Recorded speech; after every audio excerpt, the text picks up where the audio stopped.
Hello and welcome back into the Knicks-Verse. My name is George and today is draft day. That's right, it's finally come. It's finally happened, and in just a few hours, we're going to know what the Knicks are going to do.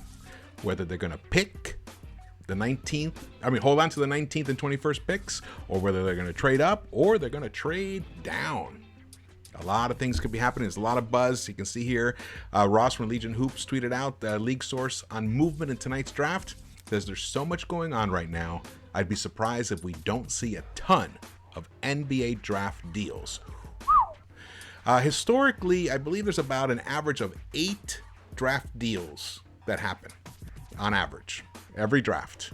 Some years it's, sometimes it's like 15 or something, and sometimes it's only like 3 or 4, but on average it's about 8. And I expect the Knicks to be one of them. I really do think the Knicks are going to make a trade today. But what are they going to do? There's literally no leaks coming from New York, from the New York front office, but there's buzz going around in the NBA world. And some of the buzz is pertaining to Knicks trading up for the 11th pick with the Hornets or the 13th pick with the Pacers. That's right, there's been discussions. The Knicks want to move up. It's out there. There's so much smoke out there about this that it's got to be real. The Pacers, Indiana Pacers right now, according to NBA Central, they're juggling trade talks involving Miles Turner, TJ Warren, and the number 13th pick, but this is in separate deals. Now, you never know. They could be packaged. Maybe they trade Miles Turner and the 13th pick, and then they make a separate deal for with TJ Warren. We don't know. And I have a feeling the Knicks might be involved in one of those situations. And Chad Ford, he tweeted out, the Pacers are making progress on several fronts toward a deal that would have them trade down or out of the draft. But any deal is more likely to occur during the draft. Knicks, Thunder, and a mystery team are in the mix. Okay. And then our buddy Mark Berman for the New York Post tweeted out, he was told the Knicks are trying to move up to 13, but Pacers so far have a better offer if they decide to trade back. I wonder who they have a better offer from. Maybe it's from Atlanta. Could be from Atlanta. I believe there's rumors of Cam Reddish in the 20th pick. So I think that's what I read. We'll see. So that may mean that the Pacers are kind of like trying to see if they can get the Knicks to juice up the offer a little more. All right. What's interesting is see the two players that are right down below in that Berman tweet, Davion Mitchell and Chris Duarte, because this is the biggest question. Who are the Knicks trading up for? Well, I think they're trading up for the 3 that are below me, Davion, Moses Moody, Duarte, and possibly Trey Murphy the third, because he's climbing up the charts. So one of those 4. You know what? I've different degrees of excitement and enthusiasm for each one of those, but the key words are excitement and enthusiasm. I have it for all 4. If we got any of those 4 players, the Knicks will have actually succeeded in this draft. Bear that in mind. Now, which ones are my favorite? Honestly, I am now going to move off because I've been on record saying that the biggest draft maybe that I had 3 big draft maybes. One was Sharif Cooper, the other one was James Bouknight, and Davion Mitchell. Davion Mitchell is the one.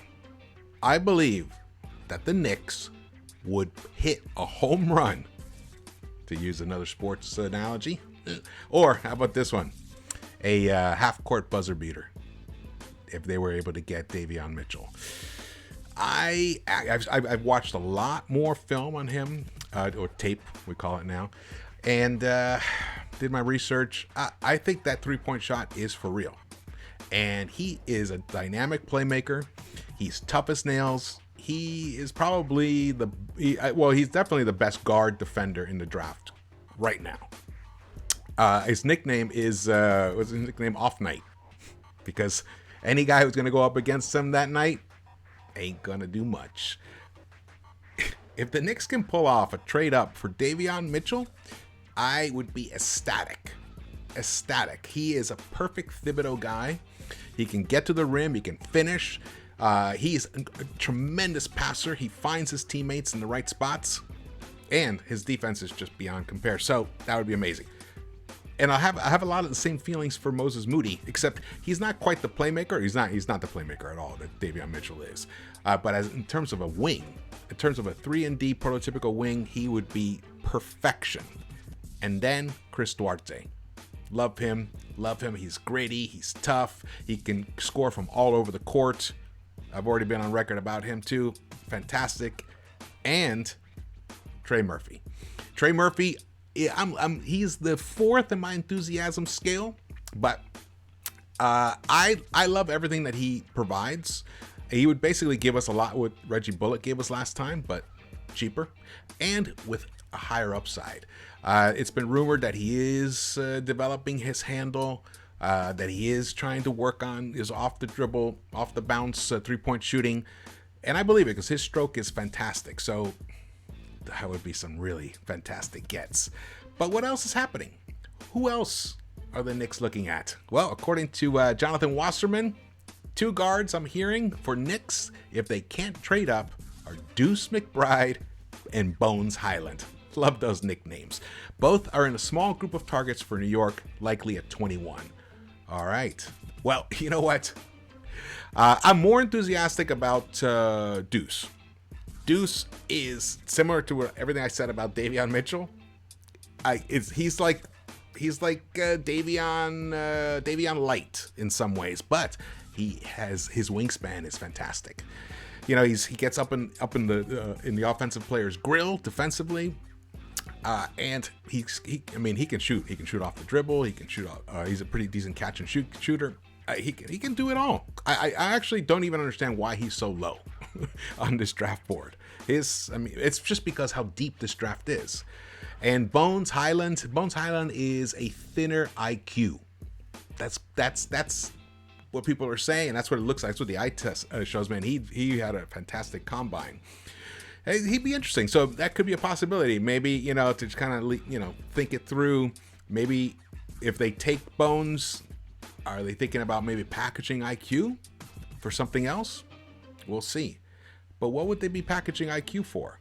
I'm not going to speculate about that. I'm sticking to actual buzz that's out there, that's been rumored, and we're going to see who is... Oh, man. You guys, this is it. We've been waiting so long for this day.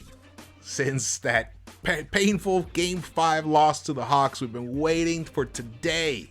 Finally, we're going to get some satisfaction. All right, here's something I want you guys to note.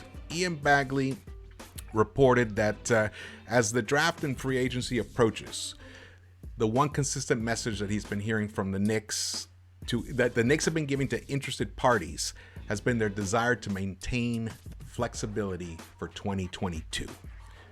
When players like Zach LaVine and Bradley Beal could be free agents. And I already dropped that entire tremendous video about the free agent targets for 2022.